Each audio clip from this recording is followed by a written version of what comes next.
Bonjour à tous, bonjour à toutes, bienvenue sur Klebs Experiences. Je suis Claude Pouli-Bumbogo, avocate au barreau de Poitiers, médiatrice inscrite à la cour d'appel médiatrice inscrite à la cour d'appel de Poitiers, ainsi qu'au Centre national de médiation des avocats et associée de la CELAL Club Avocat Médiateur. Vous l'aurez compris, je suis un petit peu fatiguée ce soir, mais je vais essayer d'enchaîner et puis ça devrait pas être très long normalement. Dans le cadre de mon activité, j'interviens du coup dans différents domaines qui sont le droit pénal, le droit civil de la famille et du patrimoine et enfin le droit des affaires.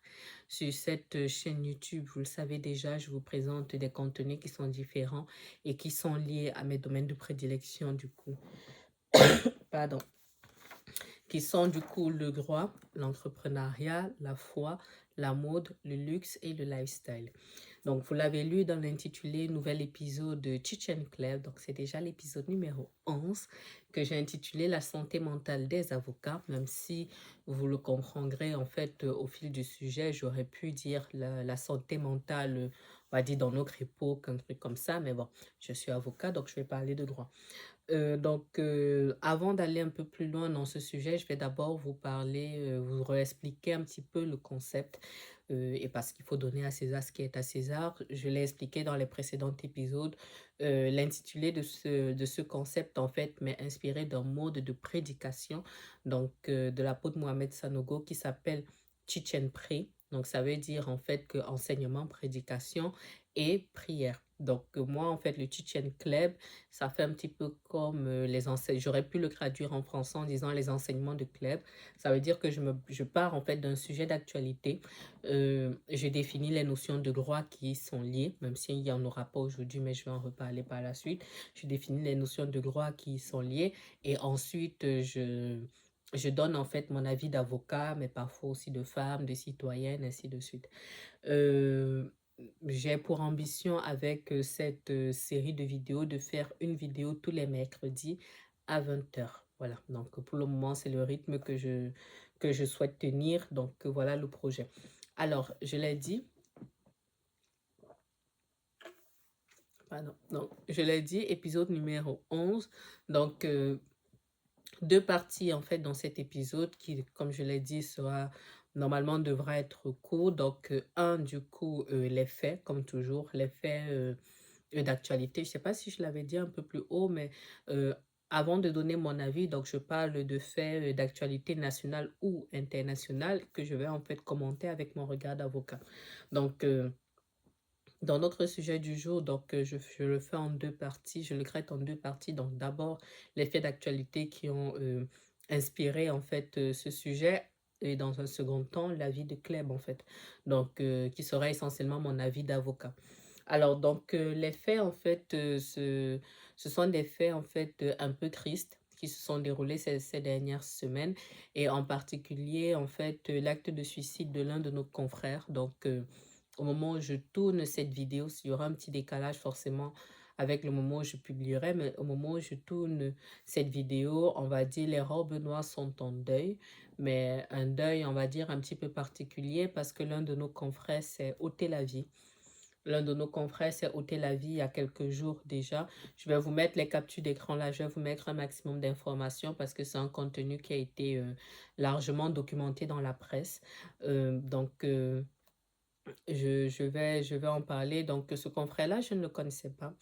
Je ne le connaissais pas. Et ce qui m'a beaucoup interpellé, on va dire ça comme ça, en fait, je vais en reparler dans le détail, mais il y a un ensemble de choses.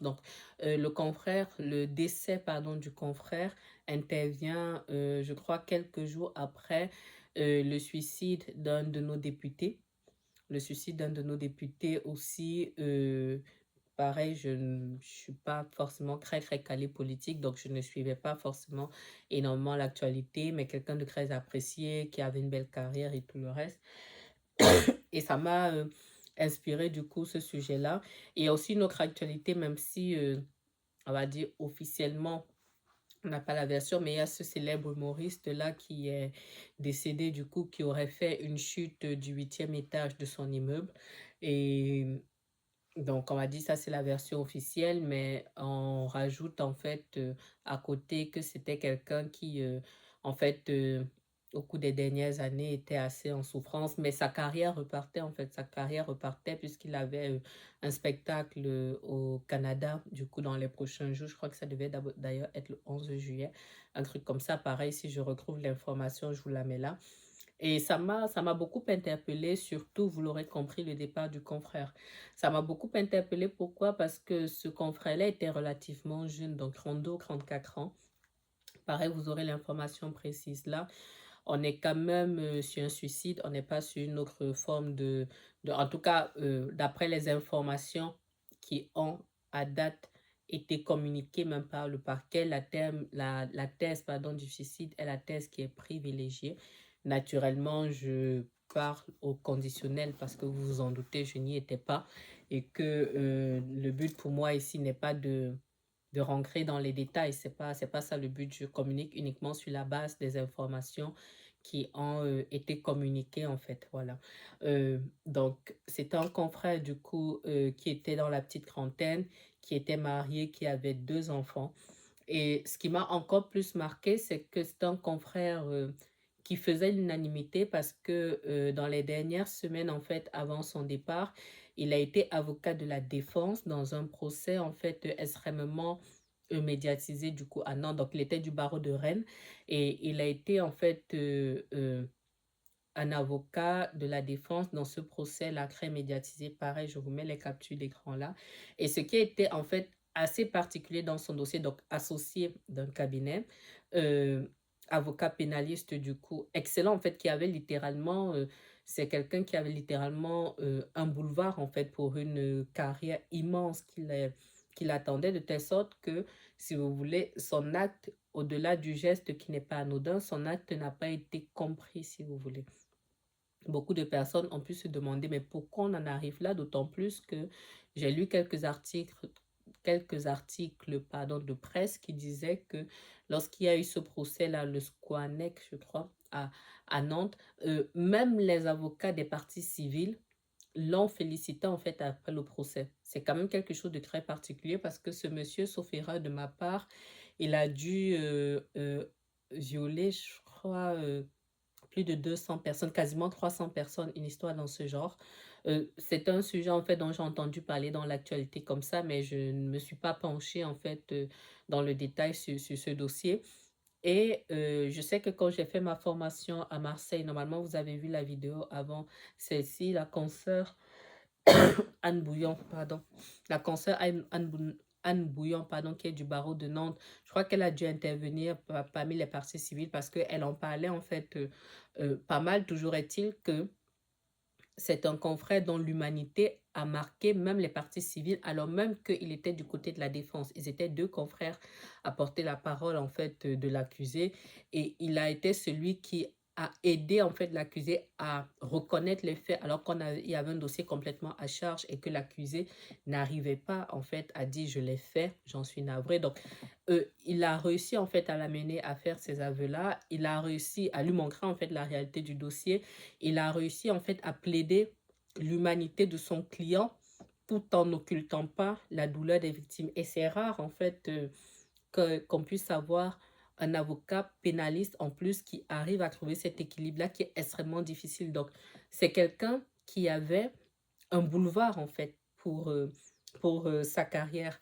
Et comme je dis, les gens n'ont pas compris. Maintenant, peut-être sa famille en sait plus, mais en tout cas, on va dire, nous, le grand public, on n'en sait pas plus. Et j'ai envie de dire, ça ne nous concerne pas plus que ça. Moi, je ne peux que agresser mes condoléances à sa famille,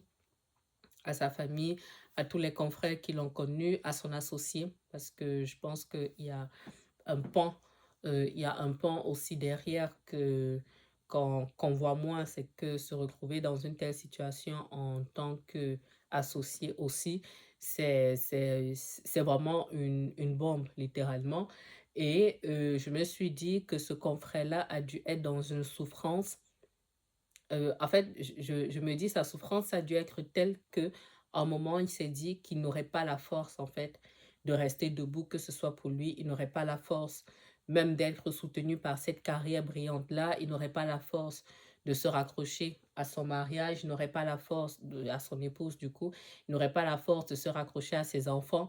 Il n'avait rien en fait qui pouvait le retenir et il a pensé à un moment pour X ou Y raison que la mort était mieux.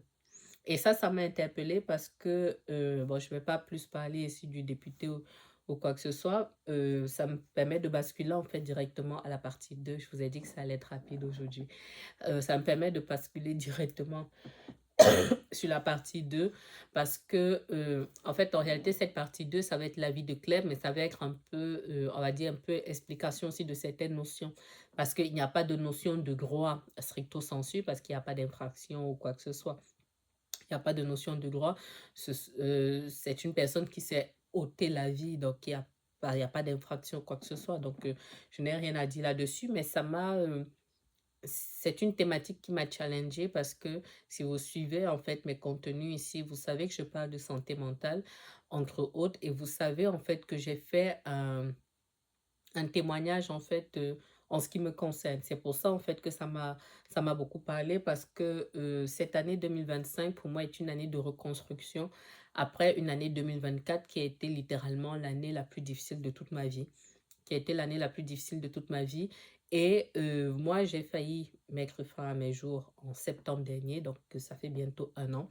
Et avant ça, j'étais en burn-out. Donc, on va dire, suivre en fait ce genre d'actualité, en plus concernant un confrère, ça a réveillé quelque chose en moi. Ça a réveillé quelque chose en moi et c'est pour ça que je voulais en parler pour dire en fait que la question de la santé mentale de manière globale, c'est une vraie question. Et la question de la santé mentale des avocats aussi, c'est une question qui nous parle encore plus à nous qui sommes du métier parce que on aurait pu se dire que non, on va dire entre guillemets, il avait une belle vie et on se dit, mais pourquoi? Mais la réalité, en fait, c'est que non seulement on ne connaît pas les combats des gens, mais en plus de ça, je vais parler du métier d'avocat qui est celui, on va dire, que je connais. C'est que on fait un métier qui est quand même extrêmement difficile et on rencontre en fait de l'adversité à différents niveaux. C'est-à-dire que on a l'adversité dans le parcours pour arriver, on a l'adversité pour euh, affronter notre quotidien d'avocat, c'est-à-dire qu'il faut gérer les clients, il faut gérer la gestion d'un cabinet qui est littéralement de la gestion d'entreprise. C'est lourd. Il faut gérer les confrères parce que oui, c'est un vrai milieu de requins, ça oui. Il faut gérer les confrères, il faut parfois gérer les ogres, il faut parfois gérer en fait euh, on va dire, les parties adverses. Il faut parfois gérer aussi des questions humaines qui peuvent être difficiles, en fait, à supporter, on va dire ça comme ça. Surtout quand on fait du droit pénal, on voit... Donc déjà, en tant qu'avocat, les gens ne viennent pas nous voir quand tout se passe bien dans leur vie. Ça, non. Les gens viennent nous voir quand ils passent par des moments difficiles. Et en tant que pénaliste, en plus, on voit des choses qui littéralement sont sales, en fait. On voit des choses qui sont difficiles. On voit, vous voyez des personnes qui sont dans des moments de leur vie très compliqués. Donc, même si on n'est pas psy, même si on n'est pas psy, la vérité, c'est que humainement, il faut les soutenir. Et si nous-mêmes, à un moment, on n'est pas suffisamment fort. En fait, il faut qu'on trouve en nous, en réalité, c'est dans ce sens que je dois le dire, on est obligé de devoir trouver en nous la force d'affronter de nos propres problèmes personnels, de gérer les problèmes professionnels et ensuite de soutenir nos clients pour leur apporter l'accompagnement qui est le leur. Et je pense en fait que nos ogres devraient, nos ordres des avocats dans nos différentes villes, et même sur le plan national au niveau du CNB, il faudra en fait qu'il y ait de plus en plus des choses qui soient prévues pour accompagner en fait les confrères. Je n'ai pas de solution fixe ici puisque moi-même je suis passée par là. Comme je vous dis, il y a des choses en fait sur lesquelles comment dirais-je, il y a des choses sur lesquelles on peut jouer, d'autres non. Mais je pense que les ordres des avocats en tant qu'institution peuvent avoir un rôle à jouer. Du moins, pour moi, ce sont des questions qu'il faut qu'on se pose, même si peut-être les gens ne saisiront pas forcément la perche, mais qu'on puisse au moins avoir cette possibilité-là. Euh, donc, je vais parler en fait de ce que moi j'avais vécu, de ce qui m'a aidé. Et je ne sais pas si je peux dire que je peux donner des conseils, mais je vais dire en fait ce que je pourrais indiquer, on va dire peut-être en école d'avocat aujourd'hui, si je devais donner une formation dans une école d'avocat aujourd'hui par rapport à l'insertion ou alors la vie de la profession, je vous dirais en fait ce que je pourrais dire en fait à ce moment-là. Donc, je vais être succincte en ce qui me concerne, sachant que j'ai fait un témoignage complet par rapport à ce que j'ai vécu, même si je n'ai pas pu tout dire parce qu'il y avait des éléments perso et des éléments pro. Mais il y a une série de vidéos sur ma chaîne qu'on appelle Acquisition des locaux professionnels. Et je crois qu'il y a les épisodes 1 à 5. Donc, les épisodes vraiment, vraiment qui parlent de santé mentale, ce sont les épisodes de 3 et 4. Voilà, parce que 3, c'est l'année 2023 normalement, et 4, c'est l'année 2024. Voilà. Donc, vous aurez en fait toutes les informations là, mais en tout cas, pour moi, ça a commencé lorsque j'ai décidé d'ouvrir un troisième cabinet. C'était tout un projet, donc pareil, j'en ai parlé. Lorsque j'ai décidé d'ouvrir un troisième cabinet et que ma société a brusquement grossi, alors même qu'en même temps, je me lançais dans un gros projet de construction, euh, on va dire à titre professionnel, mais pas que pour mon activité d'avocat. Voilà, je me lançais dans l'entrepreneuriat à titre parallèle. Donc, il y a eu une explosion, il y a beaucoup, beaucoup de choses qui se sont passées et je me suis en fait épuisée. Je me suis vraiment épuisée psychologiquement, je me suis épuisée physiquement et il y avait en fait un ensemble de choses qui n'allaient pas de telle sorte que ça a fait en fait comme un grain de sable en fait dans la machine et à un moment la machine a commencé à s'enrayer de telle sorte que moi je ne me rends même pas compte immédiatement que je suis en burn-out. D'autant plus que moi j'ai une éducation, euh, une culture de base qui fait en sorte que on met difficilement les mots sur les questions de santé mentale. Donc, je viens d'un environnement où la vie nous a appris à être forts. Donc, en fait, quand c'est difficile, c'est malheureusement la norme, en fait. C'est qu'il faut être fort pour affronter, il faut se réajuster, il faut travailler plus, il faut s'organiser, il faut machin. Et je le disais du coup dans la vidéo 2023, je me rends compte en fait que je suis en burn-out en avril 2023. Parce que justement, je suis dans un cadre qui est tel que je devais être bien et je me rends compte en fait que je suis vide, que je suis épuisée, que je n'ai plus goût à rien, alors que objectivement, j'ai plusieurs raison de bénir Dieu en fait dans ma vie, tout simplement. Donc, comme je dis, je me rends compte en fait que je suis en burn-out. Je commence en fait à penser comment chercher de l'aide. Je sens que mon corps lâche, mais je suis un peu comme ça. Je suis un peu comme ça et je ne suis pas aussi stable spirituellement parce que, bon, je suis croyante, ça, je ne l'ai jamais caché ici, mais, et je pense que la problématique spirituelle pour les croyants, je pense que c'est une problématique qui est très importante, mais en tout cas, je n'arrive pas, je cherche de l'aide, mais je ne sais pas en fait comment me positionner de manière réelle, de telle sorte que je n'ai pas l'aide dont j'ai besoin. Je sens que je perds mes forces, je sens que je me disperse et ça continue comme ça en fait. Donc en réalité, je continue à creuser. Je continue à m'enfoncer, je continue à m'enfoncer, de telle sorte que courant 2024 et on va dire surtout septembre, septembre 2024 aurait été vraiment le mois où j'ai vraiment, vraiment failli y passer. Bon, si je suis devant vous, c'est que j'ai survécu, hein. J'ai mis en place un certain nombre de choses, mais ça a été la période en fait où un passage à l'acte a vraiment été vraiment imminent. Donc, pour que ce soit pas trop long, on va dire trois choses, on va dire quatre choses m'ont permis de survivre en fait à cette traversée du désert-là. En ce qui me concerne, dans un premier temps, ça a été ma foi. Vraiment, ma foi m'aura sauvé, mais j'en reparle dans les détails dans la vidéo du coup, acquisition des locaux professionnels, épisode 4. Ma foi m'aura sauvé de mon mental qui m'a aidé en fait à me souvenir d'où je viens, de ce que j'ai déjà vécu comme difficulté, de ce que mes parents ont vécu, de toutes les personnes qui comptent sur moi et le fait de me dire, voilà, même si chaque soir tu as envie de rentrer, tu as envie d'abandonner, tu as envie d'en finir, bah, le lendemain tu es quand même debout et tu vas te battre. Donc ça me permet d'embrayer sur le point croix. Le travail m'aura aidé en fait comme thérapie.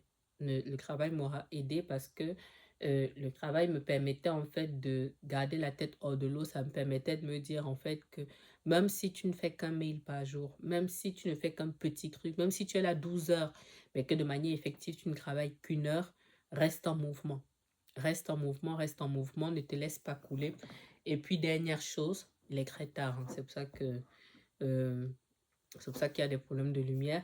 Et puis, dernière chose, j'ai eu la chance extraordinaire d'avoir deux hommes à mes côtés qui m'ont aidé, en fait, qui m'ont tenu à bout de bras, qui m'ont tenu à bout de bras pour traverser, en fait, cette étape-là. Des hommes, en fait, à qui j'ai pu parler, qui ne m'ont pas jugé, qui m'ont écouté, qui m'ont aidé, en fait, à extérioriser ce que je ressentais. Et depuis, en fait, depuis que c'est passé, je continue de mettre en place, en fait, un ensemble de choses pour aller mieux, pour machin, ainsi de suite. Donc, c'est ça mon témoignage. C'est aussi la raison pour laquelle, à chaque fois que j'entends parler des questions de santé mentale et surtout en lien avec notre métier, pour moi, en fait, ça déclenche des choses en moi. Ça me rappelle la grâce que j'ai d'avoir traversé cette période-là sans que le pire n'arrive. Euh, mais voilà, ça m'interpelle aussi parce que je me dis que il faut pas que ce soit un tabou. Ce n'est jamais le genre de choses qu'on partage avec grande fierté. Mais pour moi, ça ne devrait pas être un tabou. Il faut qu'on en parle. Et c'est comme ça aussi qu'on pourra tendre la main à d'autres. C'est comme ça qu'on pourra sauver en fait d'autres personnes qui, pour X ou Y raison, n'auront plus la force de se battre. Voilà. Donc, bon, je fais une petite parenthèse là avant d'embrayer sur le dernier point. Il y a une de nos consoeurs, une de nos anciennes consoeurs, qui a créé en fait une plateforme. Donc, elle s'appelle Charlotte Kona. J'ai fait la fac avec elle, mais après, ça n'a rien à voir puisque on s'était perdu de vue pendant des années. Et après, j'ai découvert en fait qu'elle avait lancé en fait cette plateforme-là. C'est vrai qu'elle traite plus les problèmes de santé mentale de la communauté africaine, mais elle parle beaucoup des questions de santé mentale. euh, et elle fait un contenu qui est très très intéressant. Je vous mettrai en fait comment dirais-je, je vous mettrai en fait la capture d'écran de sa page là. Allez la suivre, d'autant plus que, outre le fait que c'est une femme extrêmement brillante, en fait, quand on s'est connue à la fac, elle n'était pas encore avocate, moi non plus. Elle a prêté serment avant moi, elle était au barreau de Paris, et après, pour des raisons familiales, justement, parce qu'il y a eu des problèmes de santé mentale dans sa famille, elle a quitté la profession et elle se dévoue, en fait, maintenant aux questions de santé mentale. Voilà, et elle a un témoignage en fait qui est vraiment particulier, mais ce n'est pas quelque chose que je dévoile ici puisqu'elle l'a communiqué en fait sur ses réseaux. Et moi, je trouve ça bien, surtout dans la communauté afro, d'avoir des personnes qui ont la légitimité de dire, moi peut-être ma maman est schizophrène, moi-même j'ai vécu ci, mon petit frère a vécu ça, j'avais une belle carrière quelque part et je vous confirme, c'est une femme qui est extrêmement brillante. Et j'ai laissé ça parce que effectivement, on peut avoir un beau masque, on peut avoir une belle robe noire, on peut avoir une carrière, on peut avoir de l'argent et tout le reste, mais quand on va mal en fait. On va mal, on va mal. Et c'est pour ça que les passages à l'acte arrivent. Donc, suivez-la. Et je crois qu'elle a une conférence à Montréal le 23 août et à Paris le 11 octobre, voilà, de cette année. Voilà la petite parenthèse que je voulais faire là. Et maintenant, dernière chose, entre guillemets, les conseils. Les conseils que je pourrais donner sur la base de ma propre expérience et de ce que j'ai pu observer. Euh, Par quoi est-ce que je commence? C'est pas quelque chose que j'avais prévu, mais je vais donner un peu comme ça. On me cherche. Je vais donner un petit peu comme ça ce à quoi je pense. Je n'ai pas spécialement listé les choses, donc je vais juste m'exprimer comme ça. Un, si vous êtes croyant, accrochez-vous à votre foi. Ah, pour moi, ça aura, pour moi, ça a été un game changer. Si vous êtes croyant, accrochez-vous à votre foi. Accroche. C'est-à-dire, la vie arrivera avec ses coups. La vie vous portera des coups. La vie vous portera des coups. Il faut en fait que vous ayez un ensemble de choses implémentées dans votre vie qui vont vous aider en fait à,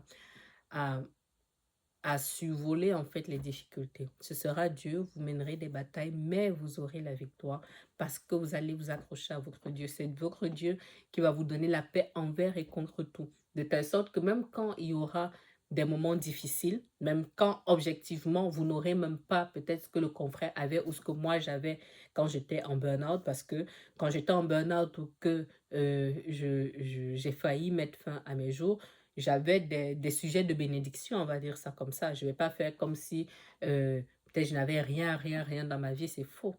Rien que le fait d'être debout, d'être en santé, c'est une énorme bénédiction. Vous allez même ici au CHU de Poitiers, vous allez voir les gens, vous allez parfois voir même des enfants. Vous mesurez en fait la chance que vous avez d'être en santé. Donc, le fait pour moi d'être accroché à Dieu m'a aidé en fait à compter mes bénédictions et m'a aidé à trouver ma paix en Dieu, même quand je n'avais pas de raison extérieure de croire. Donc, je me suis dit, Seigneur, moi, je m'accroche à toi. Moi, je meurs sur toi. Et même si je dois mourir en ta présence. Donc, moi, ma foi m'a sauvé.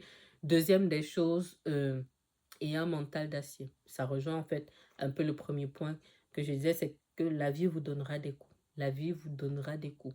Plus vite vous vous préparez à ça, plus vite vous recevrez des coups, mais au moins, il y a un palier en fait qui sera bloqué en fait dans votre esprit. Autre chose, euh, les deux points seront liés, mais ayez une safe place. Ayez une safe place, ayez des personnes autour de vous qui peuvent être des personnes de confiance. On n'a pas besoin d'en avoir beaucoup. Moi, j'ai parlé à 2 personnes. Jusqu'à ce que je fasse un témoignage public, il y avait que 2 personnes qui avaient su que je traversais cette période-là. Et même, je leur ai dit, en fait, à un moment où je sentais vraiment que mes forces ne suffisaient plus. Et ça rejoint le point 4, en fait, c'est que euh, parler, parler. Parce que le passage à l'acte intervient aussi quand à un moment, on n'a plus de solution. On se dit en fait que ce par quoi on passe n'aura pas de solution. Et nous, on est en boucle en fait. On est en boucle en fait dans ce qu'on croit. En fait, on se fait un film tout seul. Ça monte, ça monte, ça monte, ça monte. Et parfois, le fait de parler, le fait d'extérioriser, ça permet en fait de redescendre. Ça fait comme la cocotte minute en fait. Ça permet en fait de redescendre les choses. Ça permet d'extérioriser. Si c'est une exagération, euh, l'entourage peut recadrer. S'il y a des vraies difficultés, s'il y a des pathologies, les médecins, mais il faut parler. Il faut parler. Naturellement, vous parlez à des personnes de confiance, mais il faut parler. Euh, Moi, je ne l'ai pas fait, mais je le dis ici dans les vidéos que j'avais faites, j'avais mis des numéros de centres voilà, anti-suicide, des trucs comme ça. Demandez de l'aide. Voilà. Moi, je n'ai pas vu de psychiatre, mais si vous avez besoin de voir un psychologue ou un psychiatre, l'un médecin, l'autre non, mais les deux peuvent vous aider. Voyez les professionnels dont vous avez besoin. Et pour ceux qui sont croyants, d'ailleurs, il y a des psychologues chrétiens aussi. Donc, vous pouvez donc parler, en fait, essayer d'avoir de l'aide. Ne restez pas seul dans votre coin. Maintenant, pour ceux qui font vraiment des professions, ce que moi j'appelle des professions passion, comme la mienne, bon, là je suis la cordonnière mal chaussée, mais je vais quand même le dire, euh, ayez des soupapes de décompression. Voilà. Moi aussi, je l'ai appris dans tout ce que j'ai vécu en 2024. Moi, j'ai un tempérament plutôt de fonceuse. Je pense à un truc, je fais, je pense là-bas, je fais. Et on est partout en même temps et à un moment, juste on sature. Ayez des soupapes de décompression. Prenez du temps pour vous. Prenez du temps pour votre famille, conjoint, enfants, parents, ce que vous voulez. Et ces soupapes de décompression là, faites une activité qui vous fait du bien. Je suis bien placée pour savoir que ça, c'est beaucoup plus facile à dire qu'à faire. Ça, je sais puisque je suis dedans. C'est une difficulté que j'ai aussi, mais j'essaye de travailler dessus. J'essaye de travailler dessus. J'essaye d'avoir des moments où je me dis, voilà, même si c'est un week-end que je bouge, euh, même si ce sont des vacances, j'essaye d'avoir vraiment des moments où je me dis, bon, là, on va couper. Là, on va prendre soin de soi. Là, on va, voilà. Et essayez, peu importe ce qui vous plaît, je ne pose pas de cadre, mais peu importe ce qui vous plaît, essayez d'avoir ces moments-là. Par rapport à notre métier, dernière chose, comprenez assez rapidement que pour le métier d'avocat, en tout cas, c'est un métier littéralement de requin. Choisissez vos batailles. Moi, je l'ai compris aussi plutôt dans la douleur, mais le message est passé maintenant. Euh, vous monterez, ça gênera. Les pots de banane, il y en aura partout. Vous allez apprendre à danser sous la pluie, mais surtout, vous allez comprendre que ce n'est pas tout le monde qui mérite votre attention. Et ça, il m'a fallu du temps pour le comprendre. Ce n'est pas tout le monde qui mérite votre attention. Donc, choisissez vos batailles, concentrez-vous sur ce qui est important pour vous. Euh, Gardez aussi à l'esprit, dernière chose, que plus vous voudrez accomplir de grandes choses, plus l'adversité sera présente. Ça, c'est normal. Ça, c'est normal. C'est aussi la raison pour laquelle, comme je disais, ménagez-vous en fait, parce que le chemin va être long, mais ménagez-vous, parce que si vous ne vous ménagez pas, même émotionnellement, hein, c'est pas que le repos physique, mais si vous ne vous ménagez pas, à un moment, ça va être compliqué, vous allez saturer, vous allez bloquer. Donc voilà ce que je voulais dire. Cette lumière, c'est vraiment du n'importe quoi, mais il fait nuit, je n'aurai pas de marge. Donc voilà ce que je voulais dire sur ce sujet particulier. Beaucoup de courage à nous parce qu'aujourd'hui, c'est ce confrère qui est parti, mais ils sont très, très nombreux, ceux qui sont sous antidépresseurs, même parmi les robes noires. Ils sont très nombreux, ceux qui sont sous antidépresseurs. Ils sont très, très, très nombreux aussi, ceux qui quittent la profession. Ils sont de plus en plus nombreux, ceux qui quittent la profession. Et ça rejoint ce que je disais à un moment. Il faut à un moment qu'on pense à agir dessus, même si je n'ai pas de solution fixe. Mais cette vidéo, par exemple, c'est un peu ma pierre à l'édifice de dire que s'il y a une personne qui a le courage de témoigner, de dire en fait les choses et de dire que lorsque, lorsque on se retrouve en fait en burn-out, lorsqu'on a des pensées suicidaires, on est malade et on n'a pas à avoir honte d'être malade à un moment. Aujourd'hui, moi, je vais mieux. Aujourd'hui, moi, je suis guérie. Aujourd'hui, j'ai créé en fait j'ai traité ce qui me mettait mal, ce qui m'avait poussé, ce qui avait failli me pousser à bout. Et aujourd'hui, je me réorganise. Donc, cherchez de l'aide. Cherchez de l'aide. Vous n'êtes pas seul. Si vous êtes croyant, sachez que votre Dieu est votre alpha et votre oméga. Accrochez-vous à lui. Et ayez un entourage de qualité. Et s'il faut, voyez des professionnels. Donc voilà, c'était tout en fait pour cet épisode. Euh, J'espère qu'il vous aura plu, même s'il aurait été triste. Une nouvelle fois, puisse l'âme de notre confrère reposer en paix.